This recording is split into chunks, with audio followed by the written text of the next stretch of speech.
There are cars built to sell, cars built to impress, cars built to comply, and then there are cars built because someone refused to be sensible. This is one of those, the Pilbeam RSW EVO. And unless you've spent a considerable amount of time lurking in the deepest corners of the British motorsport archives, you've probably never heard of it. Which is a real shame because it is brilliant.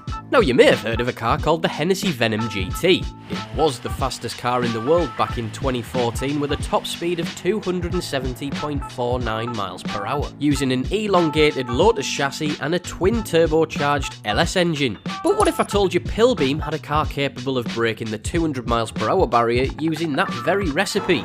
Albeit with a supercharged V6, all the way back in 2009. 5 years earlier. Well, they did. So let's go have a look around one of the wildest Lotuses built on this little island of ours. Go grab yourself a cuppa, get sat down, and let's get into it.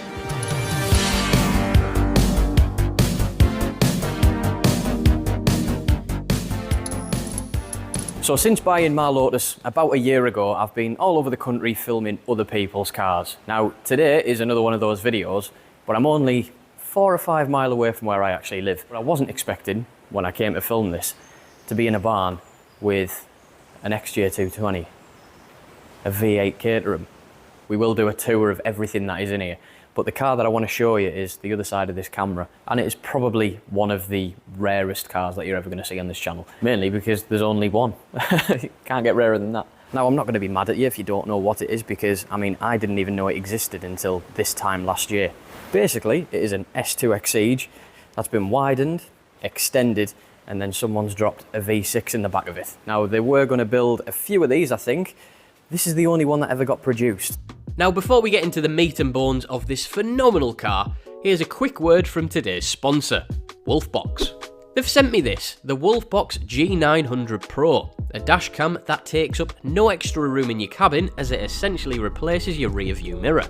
It has a 12-inch 1080p display with voice control, allowing you to stay focused on driving without taking your hands off the wheel. A front-facing 4K camera and a rear-facing 2.5K camera, which can clearly capture license plates and other key details in low light and other challenging conditions. And the 8-megapixel IMX678 sensor provides superior night vision. If you do have to pull any footage from the dashcam, you can do that through the dedicated app on your phone. At 4 times the speed of traditional dashcams thanks to the increased transmission speeds. And you can also opt to hardwire the camera into your car instead of just using the 12-volt supply. If you do that, you'll benefit from the parking monitoring and crash detection system without draining your car's battery, so even if you're not in your car, you can capture any potential incidents. So, if you want a dashcam that does it all, the link for the Wolfbox G900 Pro is down in the comments. Thanks Wolfbox for supporting the channel. Let's get back to the video. Now, the original Lotus Elise platform was praised for its lightness, balance and usable power output on British B roads. But Pilbeam wondered what it'd be like if this tremendous little car had 650 horsepower, and racing suspension, and a sequential gearbox, and a completely re-engineered chassis. Those questions are basically how the Pilbeam RSW EVO was born. Not in a marketing department, not in a boardroom, but in the mind of a race engineer who spent his life shaving tenths off lap times. Pilbeam Racing Designs isn't a household name, and that's intentional. They're not a car manufacturer in the traditional sense, they're problem solvers. For decades, Pilbeam has built hill climb monsters, sports prototypes and single-seaters. Cars designed to do one thing extremely well: go fast.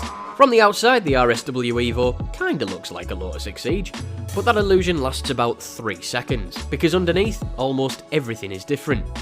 Pilbeam cut the car in half, the original rear structure, gone.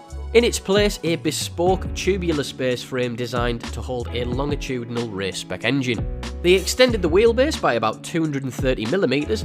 Why, you might be asking? Because at 650 horsepower, short wheelbases stop being nimble and start being terrifying. This longer footprint gave the RSW EVO high-speed stability and better weight distribution, and room for a drivetrain that frankly had no business being there. Now let's talk about the heart of this thing, because this is where things go a little bit mental. Forget about your Rover K series and Toyota 4-cylinders, the RSW EVO was developed with RS performance, and the headline act was a supercharged V6, in a car that started life weighing less than a family hatchback. As I mentioned earlier, the engine produced around 650 horsepower, and it wasn't about smoothness or civility or even longevity. This was a race engine. High revving, aggressive, loud and completely unapologetic. The throttle response was instant and the power delivery was violent. When you're accelerating as fast as this, you don't use a normal gearbox. You need something that can change up and down faster than any human. The RSW EVO then was fitted with a SADEV 6-speed sequential transmission, the kind of gearbox that you'll find in other Pilbeam endurance races and hill climb cars. Gear changes happen in milliseconds and you're able to attack your way up through the box with full throttle upshifts. No lifting required.